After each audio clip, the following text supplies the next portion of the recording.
Something beyond the obvious. Life.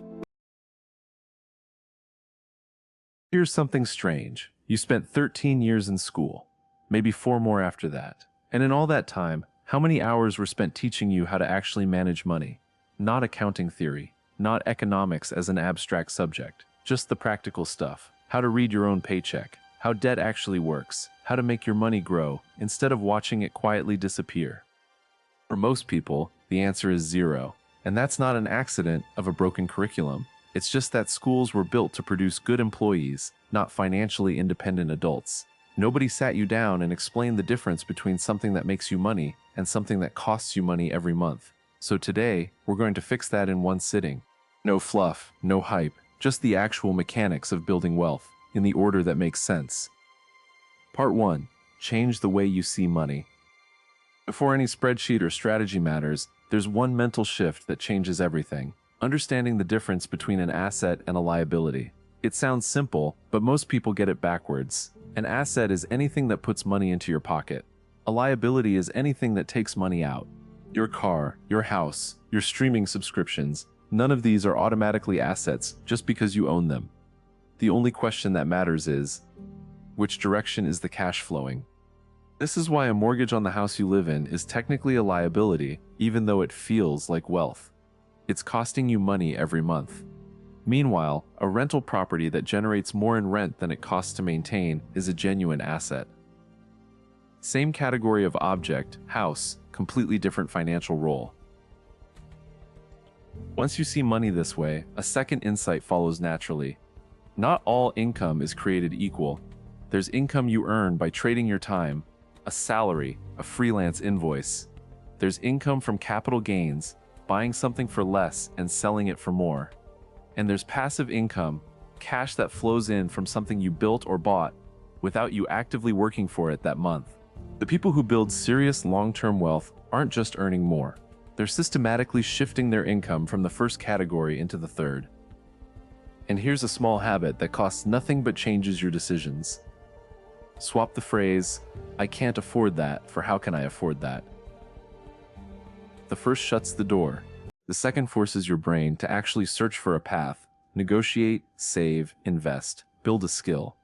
It's not magical thinking. It's just refusing to stop the search too early. Part 2.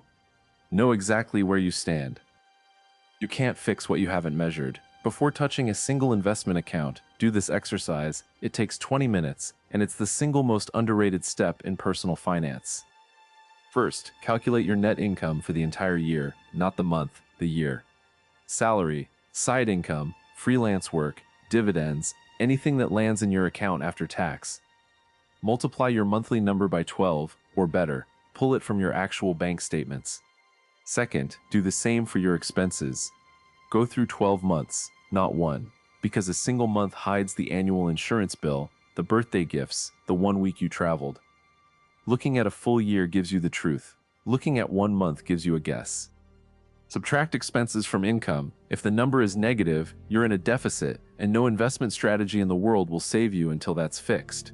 If it's positive, that surplus is your raw material, the fuel for everything that comes next. Then calculate your net worth.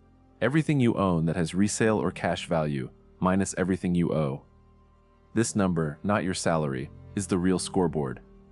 Income buys your lifestyle today. Net worth buys your freedom tomorrow.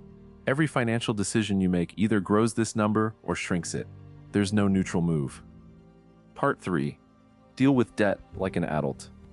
Not all debt deserves the same reaction. A loan that helped you get a degree that increased your earning power, or a mortgage on a property that's appreciating, is fundamentally different from a maxed-out credit card charging 20% interest. One can build your future. The other is quietly draining it. If you're carrying multiple debts, write every one of them down with its balance, interest rate, and minimum payment. Then pick a method. The mathematically optimal approach, the avalanche method, has you attacking the highest interest rate first while paying minimums on everything else. It saves you the most money over time. The alternative, the snowball method, has you paying off the smallest balance first, regardless of interest rate, purely for the psychological win of eliminating a debt completely. It's less efficient on paper, but if it's the difference between sticking to a plan and abandoning it, it wins. The best method is whichever one you'll actually follow through on. One practical rule worth remembering: treat any debt above roughly 8% interest as urgent. Above that threshold, it's extremely difficult for investment returns to consistently outpace what that debt is costing you after inflation. Paying it off is effectively a guaranteed return equal to the interest rate, a deal you won't find anywhere else. Part 4. Set goals with a timeline, then budget around them. Vague goals produce vague results. "I want to be rich someday" doesn't tell your money what to do. Write down every real goal you have, and next to each one, put a time frame. This single detail, the when, determines the how. Anything you need within 5 years is short-term money: an emergency fund, a wedding, a house deposit. This money has no business sitting in the stock market. It needs to be safe and accessible, not exposed to a downturn right when you need it. Goals 5 to 15 years out are medium-term: a bigger home, a business idea, and can tolerate more risk because there's time to recover from a bad stretch. Anything past 15 years, like retirement, is long-term, and this is where you let time and compounding do the heavy lifting. For the day-to-day structure, a simple framework works well. Roughly 50% of take-home pay toward needs, 30% toward wants, and 20% toward your future, savings, investing, extra debt payments.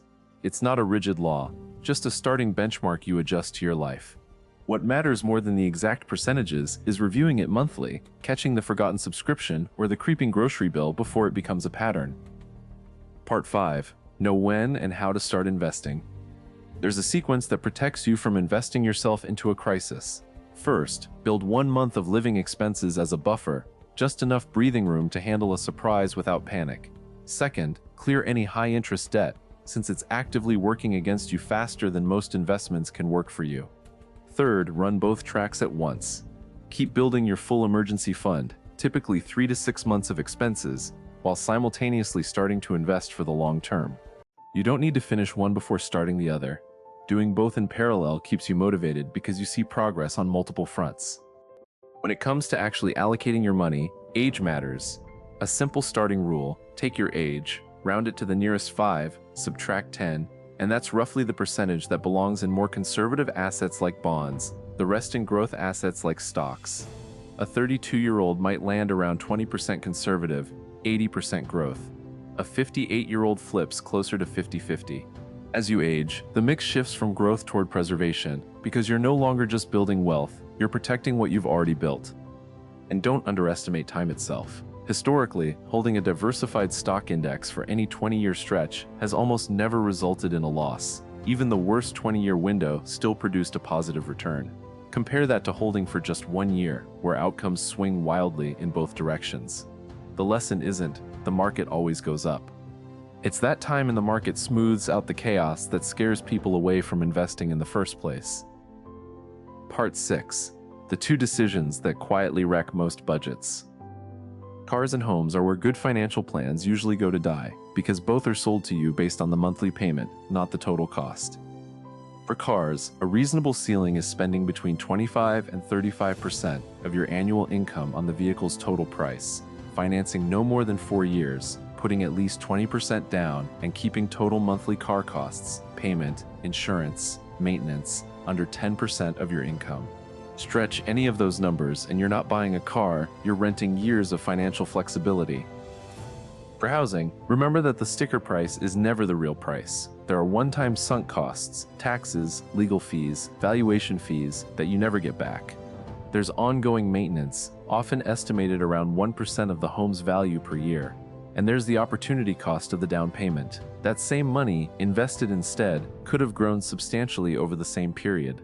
None of this means renting is automatically smarter or buying is automatically foolish. It means the decision deserves real numbers, not just what everyone does. Closing. The one habit that outlasts all the rest. Every strategy in this video will eventually need updating. Interest rates shift, markets change, new tools appear.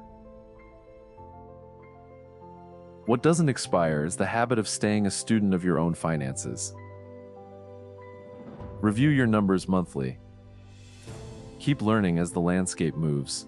And notice who you spend time with, people surrounded by financially disciplined friends are measurably more likely to invest and save, simply because it becomes normal instead of intimidating. None of this requires a finance degree or a six-figure salary to start. It requires exactly one thing: sitting down today and writing your actual numbers on a page.